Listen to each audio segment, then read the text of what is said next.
வணக்கம். சமூகத்தின் இன்றைய பிரதான செய்திகளுக்காக உங்களுடன் இணைந்து கொள்ளும் நான் சங்கபி நாகராஜா.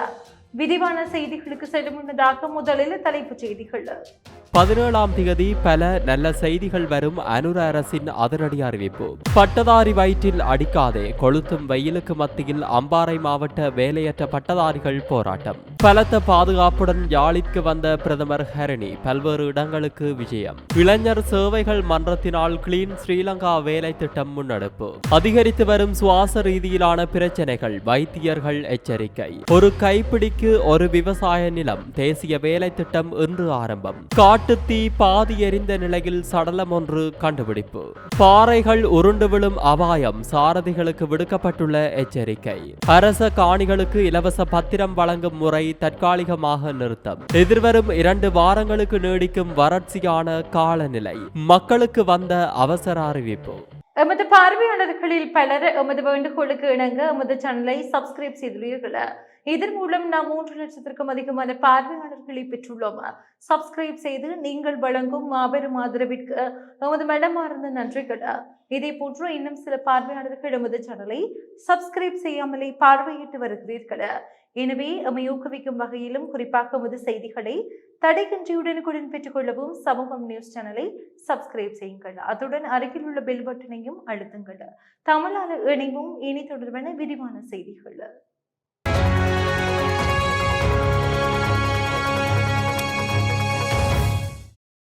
நாட்டில் நிலவும் பல பிரச்சனைகளுக்கு எதிர்வரும் 17ஆம் தேதி சிறந்த தீர்வு கிடைக்கும் என பிரதியமைச்சர் மஹிந்த ஜெயசிங்க தெரிவித்தார். நிதியமைச்சர் என்ற வகையில் ஜனாதிபதி அனுரகுமார திசாநாயக்க எதிர்வரும் 17ஆம் தேதி பாதீட்டை முன்வைக்க உள்ள நிலையிலேயே பிரதி அமைச்சர் இவ்வாறு தெரிவித்துள்ளார். அதிபர், ஆசிரியர்கள் உட்பட அரசு ஊழியர்களுக்கு பாதீட்டில் சம்பள உயர்வு கிடைக்கப்பெற உள்ளது. நாட்டு மக்களின் எதிர்பார்ப்புகளும் ஈடேறும் வகையிலேயே பாதீடு அமைய உள்ளது எனவும் அவர் குறிப்பிட்டுள்ளார். அம்பாறை மாவட்ட வேலையற்ற பட்டதாரிகள் வேலைவாய்ப்பு கோரி கவனஈர்ப்பு போராட்டம் ஒன்றினை இன்று முன்னெடுத்தனர்.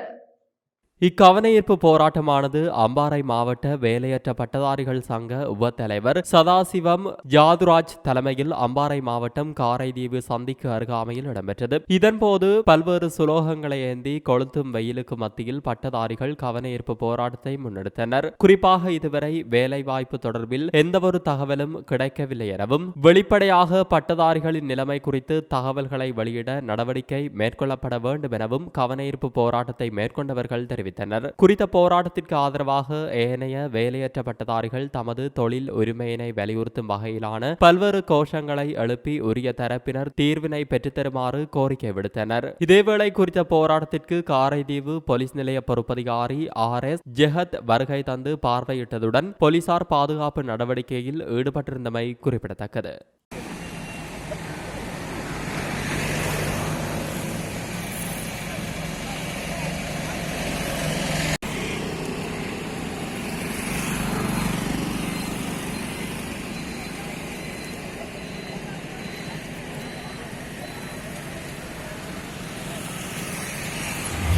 பிரதமர் ஹரணி அமரசூரிய இன்று காலை யாழ்ப்பாணம் இந்து கல்லூரிக்கு விஜயம் செய்த கல்லூரி அதிபர் மற்றும் மாணவர்களுடன் கலந்துரையாடலில் ஈடுபட்டார். கல்லூரி விளையாட்டு மைதானத்தில் விளையாட்டில் ஈடுபட்டிருந்த மாணவர்களிடம் கலந்துரையாடிய பிரதமர் தேவைகளை கேட்டறிந்து கொண்டார். இதன்போது கல்லூரி அருங்காட்சியகம் மாணவர்களின் இணைப்பாடவிதான செயல்பாடுகளையும் பார்வையிட்டார். இதன்போது கல்லூரி மண்டபத்தில் பிரதமர் உரையாற்றியதுடன் பிரதமருக்கு பாடசாலை அதிபரால் நினைவு பரிசொன்றும் கையளிக்கப்பட்டது. குறித்த விஜயத்தின் போது கடற்றொழில் அமைச்சர் ராமலிங்கம் சந்திரசேகர், பாராளுமன்ற உறுப்பினர்களான கருணைநாதன் இளங்குமரன், ரஜீவன் ஜெயச்சந்திரமூர்த்தி, பாடசாலை ஆசிரியர், மாணவர்கள் என பலரும் கலந்து கொண்டனர். யாழ்ப்பாண மாவட்டத்திற்கு வருகை தந்த பிரதமர் ஹரணி அமரசூரிய இன்று பல்வேறு நிகழ்ச்சிகளிலும் பொதுமக்கள் சந்திப்புகளிலும் பங்கேற்றிருந்தமை குறிப்பிடத்தக்கது. அரசு காணிகளுக்கு இலவச பத்திரம் வழங்கும் முறையை தற்காலிகமாக நிறுத்தி வைக்க முடிவு செய்யப்பட்டுள்ளதாக விவசாயம், கால்நடை, நிலம் மற்றும் நீர்ப்பாசன அமைச்சர் KD லால்காந்த் தெரிவித்துள்ளார். அமைப்பில் உள்ள குறைபாடுகள் காரணமாகவே இந்த நடவடிக்கை எடுக்கப்பட்டுள்ளதாகவும் அமைச்சர் தெரிவித்துள்ளார். சமூக பாதுகாப்பு, குடும்பங்களின் பாதுகாப்பு மற்றும் உயிர் வாழ்வை கருத்தில் கொண்டு புதிய முறையின் மூலம் பத்திரம் வழங்கும் திட்டம் செயல்படுத்தப்படும் என்று அவர் மேலும் கூறியுள்ளார். எல்லை போலீஸ் பிரிவுக்குட்பட்ட ராவண எல்லை பகுதியில் நேற்றிரவு தீ பரவியுள்ளது.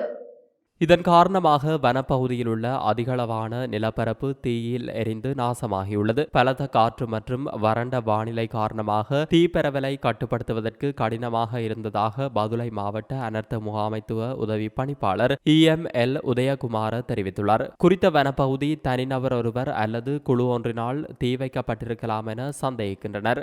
இதேவேளை கடவத்தை கனேமுள்ள அதிவேக வீதிக்கு அருகிலுள்ள காட்டு பகுதியில் இன்று காலை அடையாளம் தெரியாத ஒருவரின் சடலம் கண்டுபிடிக்கப்பட்டுள்ளது. பாதி எரிந்த நிலையில் ஆணொருவரின் சடலம் ஒன்றே இவ்வாறு கண்டுபிடிக்கப்பட்டுள்ளதாக போலீசார் தெரிவித்தனர். நேற்றிரவு 8 மணியளவில் இந்த இடத்தில் தீ விபத்து ஏற்பட்டதாகவும் அதே நேரத்தில் குறித்த நபர் இந்த இடத்திற்கு கொண்டுவரப்பட்டிருக்கலாம் என்றும் போலீசார் சந்தேகிக்கின்றனர். சம்பவம் தொடர்பில் கடவத்தை போலீசார் விசாரணைகளை மேற்கொண்டுள்ளனர்.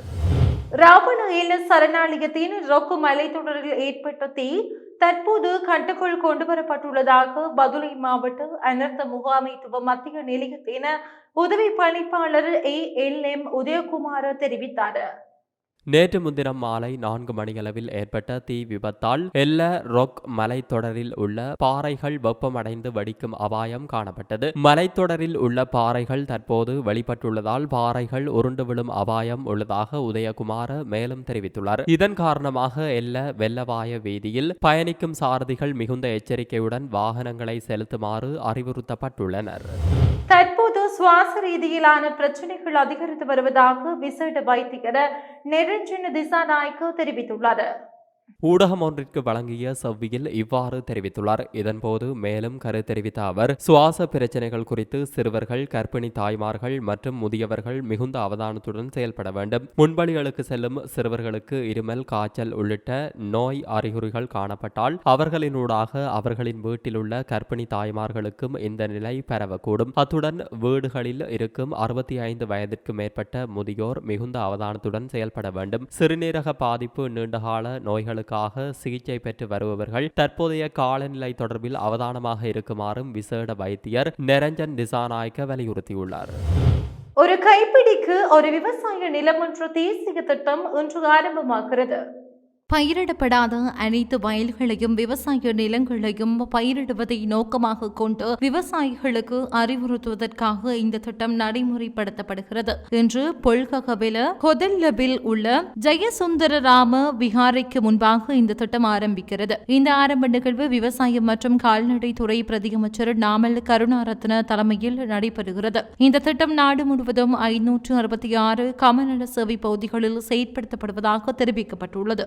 நாட்டில் உணவு பாதுகாப்பை உறுதி செய்தல், உணவு கையிருப்புகளை பராமரித்தல், உள்நாட்டு உணவு நுகர்வு மற்றும் விவசாய பயிர் ஏற்றுமதியை அதிகரிப்பது ஆகியவை இந்த திட்டத்தின் நோக்கமாகும். இந்த திட்டம் குறித்து விவசாயிகளுக்கு 23ஆம் தேதி வரை தெளிவுபடுத்தப்படும். இதேவேளை கிளிநொச்சி மாவட்டத்திற்குரிய விழிப்புணர்வூட்டும் தேசிய வேலை திட்டத்தின் ஆரம்ப நிகழ்வு பழைய கமநல சேவை நிலையத்திலிருந்து இன்று காலை முன்னெடுக்கப்பட்டது. கிளிநொச்சி மாவட்ட கமநல அபிவிருத்தி திணைக்கள பிரதி ஆணையாளர் ப தேவரதன் தலைமையில் உத்தியோகத்தர்கள் குறித்த விழிப்புணர்வு செயற்திட்டத்தை முன்னெடுத்திருந்தனர். மக்களுக்கு துண்டு பிரசுரங்களை வழங்கி மக்களுக்கு விழிப்புணர்வை ஏற்படுத்தியிருந்தனர். இதேவேளை வவுனியா கோவில் குளம் கமநல சேவை திணைக்களத்தில் குறித்த திட்டம் ஆரம்பித்து வைக்கப்பட்டிருந்தது. குறிப்பாக இலங்கையிலே பயிரிடப்படாது காணப்படுகின்ற வயல் நிலங்கள் மற்றும் விவசாய நிலங்களை மீண்டும் பயிர் செய்கையை மேற்கொள்ள செய்வதனை நோக்கமாக கொண்டதாக குறித்த நிகழ்ச்சி திட்டம் அமையப்பெற்றது. வவுனியா கமநல அபிவிருத்தி உதவி ஆணையாளர் க விமல ரூபனின் தலைமையின் கீழ் இடம்பெற்ற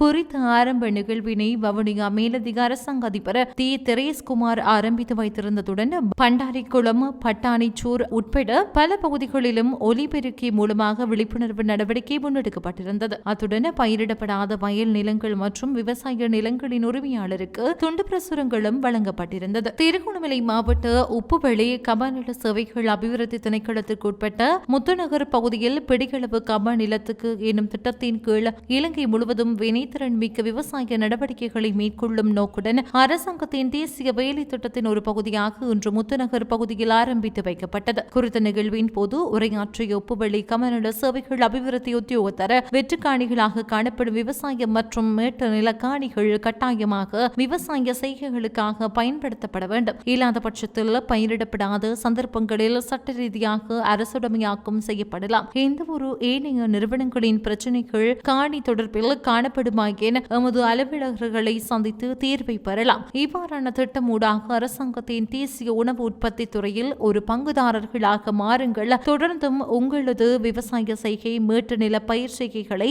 அதிகரித்து விவசாயத்தில் ஈடுபடுங்கள் என விவசாயிகளிடத்தில் மேலும் கோரிக்கை விடுத்தார். இளைஞர் சேவைகள் மன்றத்தினால் கிளீன் ஸ்ரீலங்கா வேலை திட்டம் இன்று முன்னெடுக்கப்பட்டது. இளைஞர் மற்றும் விளையாட்டு அமைச்சின் கீழ் செயற்பட்டு வரும் தேசிய இளைஞர் சேவைகள் மன்றத்தினால கிளீன் ஸ்ரீலங்கா வேலை திட்டத்தினை இன்று நாடு முழுவதும் ஆரம்பித்து வைத்தனர்.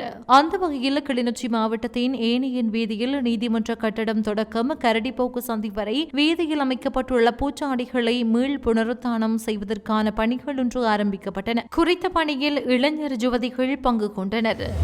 மருத்துவமனை நிதி சேகரிப்பிற்காக கொழும்பில் ஆரம்பமான துவிச்சக்கர வண்டி பயணம் இன்று யாழ்ப்பாணம் பருத்தித்துறை பகுதியை வந்தடைந்தது.